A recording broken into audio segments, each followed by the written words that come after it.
Hi, everyone. Bill Rentschler in the 1011 Now streaming studio. Hope everyone's having a nice Thursday. Time for our once-a-month chat with Lincoln Transportation and Utilities. Excited to have Director Liz Elliott in the streaming studio with us. Liz, we were just saying before we started here, it's been a hot minute since we've had you in the building. We've talked with Erica a couple months ago, talked with David McClintock, one of your senior engineers.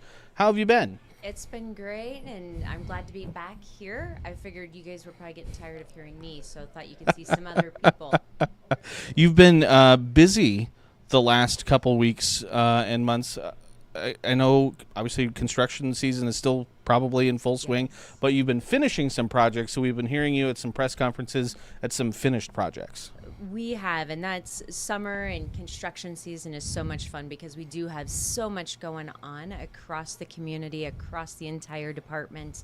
And so it's one of the best parts of the job is it's a lot of variety and a lot of great projects. And a lot of, I imagine it's probably difficult because a lot of the projects that you guys do undertake, it's not necessarily a short project. It can be months. It can sometimes be years.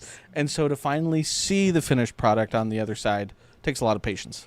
It does take a lot of patience for everyone. It's one of those things where we want to get in and out as quickly as possible. We don't like disrupting everybody's lives, but it is so nice when those projects are done and you look back and they look almost like pieces of art, and they're a pleasure to drive on or just see, and they're exciting, and you just have to keep that end in mind as it's going on. My 7-year-old, I don't know if it's strange or not. I think I kind of like it too, but we were driving down again 84th Street, which has had some construction, but it's a lot of it's completed now. He goes, I really like the smell of that asphalt. Yes. That new asphalt smell, that new road smell. It's nice. It's like a new car smell. You just know it's new and beautiful. It is. So today, though, we're talking about the new multi-modal transportation center, which is a mouthful to try and get out. What is a multimodal transportation center, first of all? So, historically we know these as bus depots, but this is bigger than that. This is a place that serves our entire community, and it serves multiple types of transportation. Buses being the primary, and there'll be a big component of buses, but we'll also have bikes, scooters, and we're looking into some of the community suggestions where to have a ride share drop off and pick up. So it's kind of a safe location for everybody. And you can transition different types of transportation around town. That's really neat. That'd be, and again, with the location of it, again, being downtown, which we'll get into here in just a second, that would be a really good spot for that ride share drop off. Again, really easy access to the downtown area from there. So I didn't know, again, in some of the information you guys sent over, that StarTran gives more than 1 million rides per year. I know. That's a lot. We often get the question of how many people actually ride the buses here in Lincoln, and it's a lot of people every day, 6 days a week. And so it's over 1 million rides each year, and over 1 million, I think it's closer to 2 million miles traveled every year. That's, okay. That's a lot of people, and that's a lot of miles. Again, I think I've really taken the bus all that often, I have a car, but not everyone has a vehicle, and some people like to save gas, and so they take, but it's a lot more than you think it is. It is, and so many people take it during school, so whether they're going to junior high, high school, or the university or somewhere, that's where we get a lot of ridership, but we also serve a lot of people just getting to and from work, the doctor's appointments, those types of things. And so what are going to be some of the benefits with this new spot that you guys are going to have? So the new location will have so many different good things, but it's kind of strange to say that the most exciting parts of this new multimodal transportation center are the basics.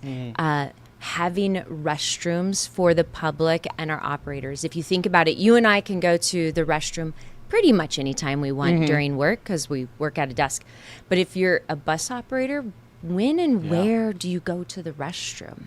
Where do you take that lunch break? Right. And right now we don't have a place where they know every time they hit this location they can go to the restroom. So this new multimodal transportation center will have amenities for our bus operators where they can use the restroom when they come in to transition. It'll have a break room, but it'll also have amenities for our riders, which will provide a better quality of service to them.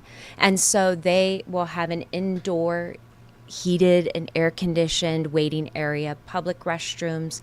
We'll have our customer service there. So they'll be able to come in and purchase tickets, ask questions, learn how to use the routes. But we'll also have our security there. We have a contract with Lincoln Police Department, and they'll have a location in there, so they'll be readily available and can help anybody. So really excited about the services we'll be able to provide. Again, I something I probably overlooked, but again, in Nebraska, in the winter or in the summer, yes, would be nice to have some place with whether it's air conditioning or whether it's heated to just kind of sit and wait.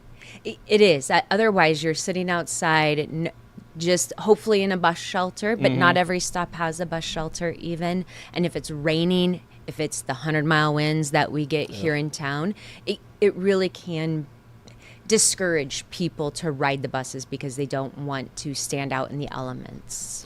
And so on screen here we have, these are just some renderings of what we think it's going to look like, some different vantage points and different views of what we think it's going to look like. But where is this going to be located? I know it's going to be downtown again, like I mentioned. It's going to be a good spot again, kind of a centralized spot again, especially if you're trying to get to the downtown area. It is. We really want to be close to the downtown area. So the preferred location where we have just completed some environmental and historical reviews is the south of the city-county complex. So it'll be between 9th and 10th Street, H and G Street. And so it's really close to government services. It's close to the university and downtown, but it also connects the residential areas to make it easier for them to get to and from work, school, whatever. And so if I'm reading our map here correctly, the kind of the white block there, that's the city-county building, basically, towards the top there. And then there's always been that big kind of empty parking space. Yes. Just to the south. So is that kind of where, right in that spot is where we're talking? It is. So currently it's a surface parking lot for city-county employees. And so what we would do is we would move that parking location to the north side of the building where there's already a parking garage that exists. The plan is to expand that to accommodate future growth and everything. But those parkers will be able to move there. And then we will be able, and you can see here on the left side of the block, kind of the west side of the block, that's going to be where all of the buses can come to a covered and safe boarding area where passengers can be waiting. And then to the northeast, top of that, there's a small, not quite a square building. That is going to be where our StarTran administration staff are permanently located, as well as those indoor amenities that we talked about. Okay. This, again, Liz, this all sounds, again, really, really fancy. So I got to ask you, the dollars and cents of it all. Right. But it sounds like a lot of maybe federal money coming our way. This is so the overall project is going to be just a little over $32 million, but $23.6 million of that is through the RAISE grant through the U.S. Department of Transportation. And this is the largest competitive grant that the city has ever won. And it will pay for the majority of the cost for this facility. So we're really excited to put that to good use. Okay, so that's about 2/3 of the cost there. It is. That's pretty good. It is really good. The local match will be part of the land value as well as cash match that the city has been planning for and setting aside the last several budget years. Okay. And so, again, obviously then the next question is what's the next step? Where are we at right now in the process? And I believe you were saying you guys are presenting this to the Department of Transportation. Is that correct? So what we've done is we've completed an environmental and historical review. We want to make sure that we're not having a negative impact in that area. We want to make sure that it's a safe location.